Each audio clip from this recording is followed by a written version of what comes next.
पुत्र गणेश। जी माँ। देखो पुत्र, मैं स्नान गृह में स्नान करने जा रही हूँ।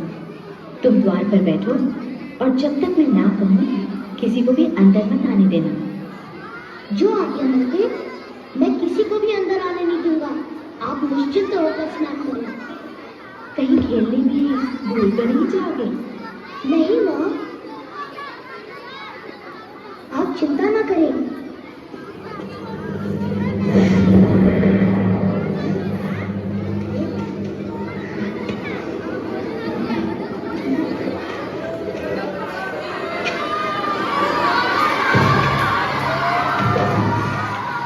क्षमा करें प्रभु, आप अंदर नहीं जा सकते। नन्हे बालक, तुम कौन हो और मेरा रास्ता क्यों रोक रहे हो? मैं गौरीपुत्र गणेश हूँ और माता के आदेश का पालन कर रहा हूँ। उनका आदेश है कि जब तक वो आज्ञा ना दे किसी को भी भीतर आने ना दिया जाए। गौरीपुत्र, तब तो यह आदेश मेरे लिए नहीं है, क्योंकि मैं गौरीपति शिव शंकर हूँ।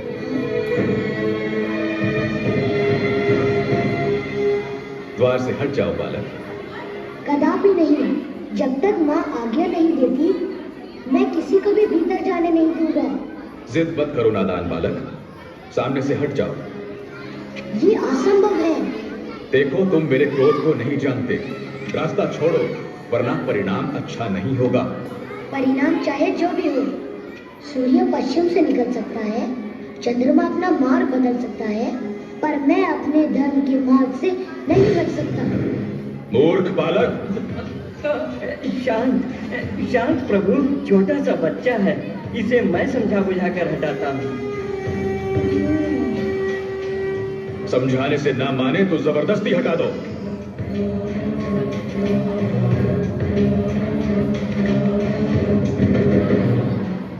बालक गणेश, तुम मेरे स्वामी का गुस्सा नहीं जानते। बातें मत बनाओ। हिम्मत है तो मुझे हटा कर दिखाओ। मुझे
क्षमा करें देवी, ये असंभव है।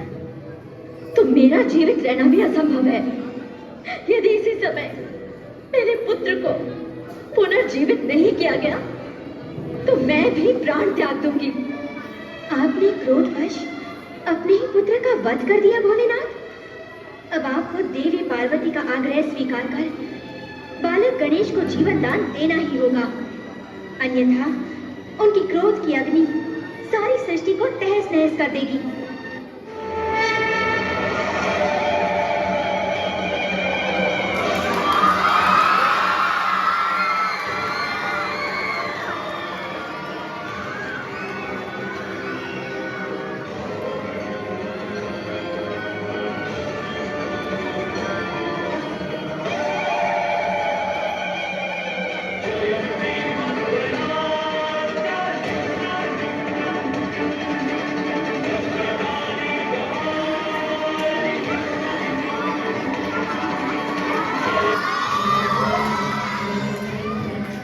जाओ, किसी ऐसे बालक का सर लेकर आओ जिसका चेहरा उत्तर दिशा में हो और जिसकी मां अपने पुत्र की तरफ पीट करके सो रही हो। जो आज्ञा प्रभु। देर मत कर, अगर समय निकल गया तो ये कभी जीवित नहीं हो पाएगा।